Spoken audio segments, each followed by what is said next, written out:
Okay. The Bible clearly states na tignan po ninyo ang mga pagsubok sa buhay ninyo. Parang ganun yung nakalagay eh. Look at these things as an opportunity to do good. May hint na po kayo. This is not a good day for me. Oh my.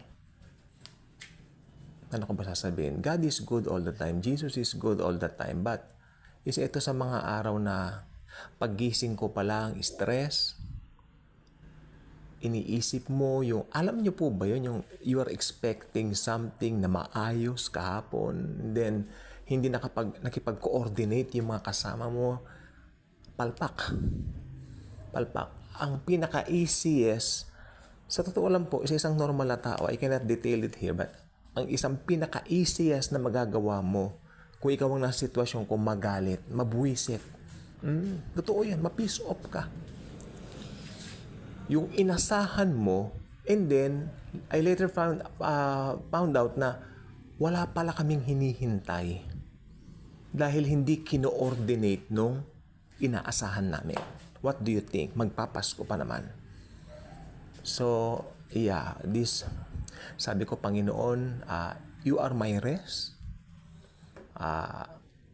Ikaw ang gumabay sa akin dahil kaninang umaga po talagang isip ko, wala. Tapos may mga ginagawa pa ako. May mga kailangan kang gawin, mga trabaho.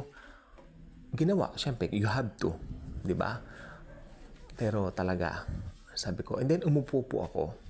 Itong ginawa ko. I sat down, binasa kong salita niya. Sabi, my peace I leave with you, not as the world gives. Okay, yun yung inimpress sa akin. So, oo nga no. Pero kasi, ito pong gusto kong sabihin. Bilang mga tao, ilang beses ko bang sasabihin sa inyo, parang siramplakan ako din eh. No? Okay lang yon. Bilang mga tao, meron tayong good days and bad days. But, kung Kristiyano ka, you will take those not so good days like ito. Actually, okay na po ako ngayon. Kaninang hapon lang ako umukay.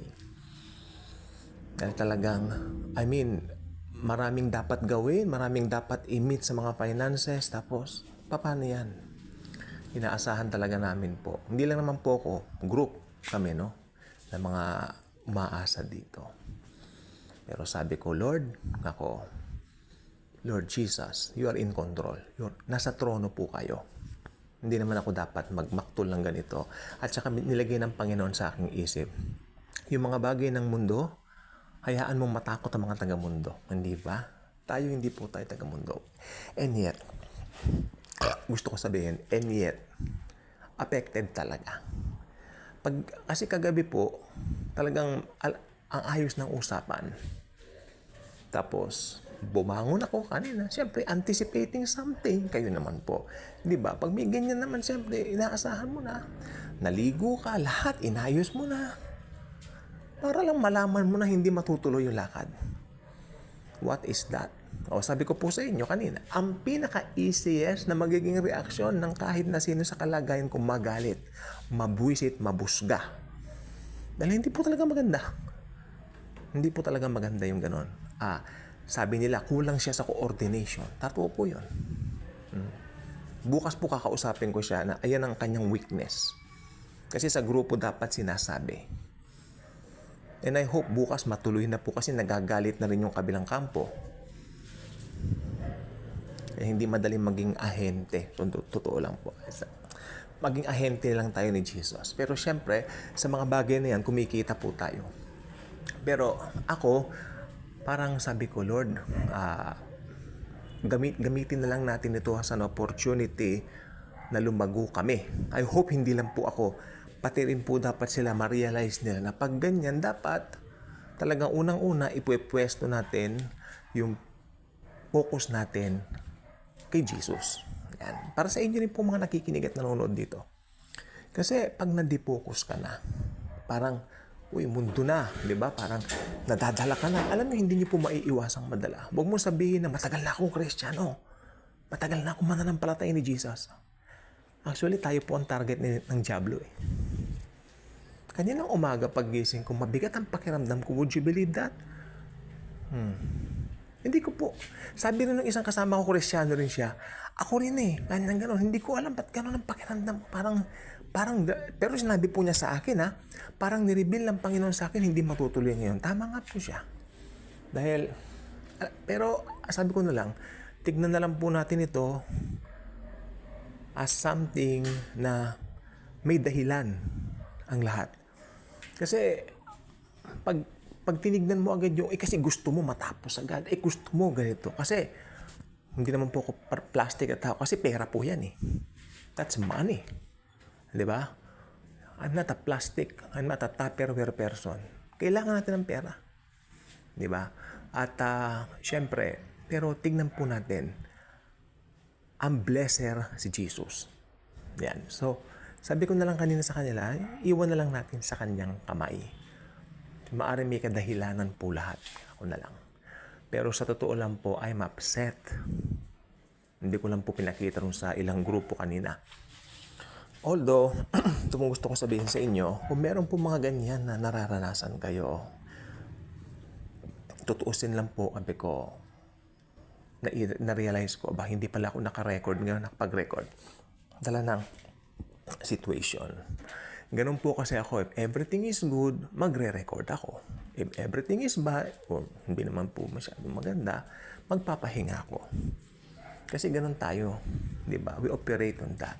Ngayon, pag kumalma ka na, at marirealize mo yung lahat, i-reveal na ni Jesus yung mga pangyayari. Therefore, makakapag-record na ako ng video para maging kumbaga parang ma-share ko rin yung experience ko para sa Christian living po nating lahat. Mapakinabangan naman natin itong pangyayaring ito na actually hindi nga po maganda talaga. Kung iba lang po mabubuwisit talaga, pero biro po yan. Nagbihis ka, naligo ka lahat. For what? At higit sa lahat, you're expecting something. Expecting something na, sabi nga nung isang kasama ko kanina, Merry ang Christmas natin. Kagabi pa niya sinasabi yan eh. So, magiging merry pa rin naman. Ako naman. Hintayin lang natin. May delay lang ako. Pero nakaka-upset po talaga yon. Sabi ko na lang, yung kulang siya sa coordination. Dapat bukas, I will try to sabihan siya na mas maganda kung i-coordinate niya lahat. Kasi hindi maganda yung gano'n na may mga miscommunication, maraming madadamay. Nag-i-expect pa naman yung mga taong yan. Kailangan din nila, hindi po ba?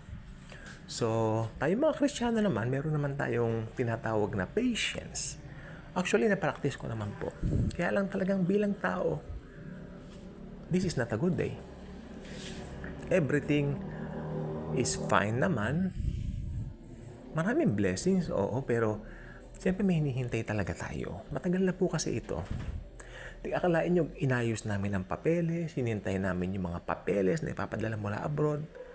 Ganito lang, di ba? O kung kayo lang, nabwisit na kayo eh. But ako, sabi ko, Lord, I choose to dwell on your embrace. Kasi kailangan yung embrace ni Jesus sa atin. Yung grace niya, lumago. Lord, thank you ako.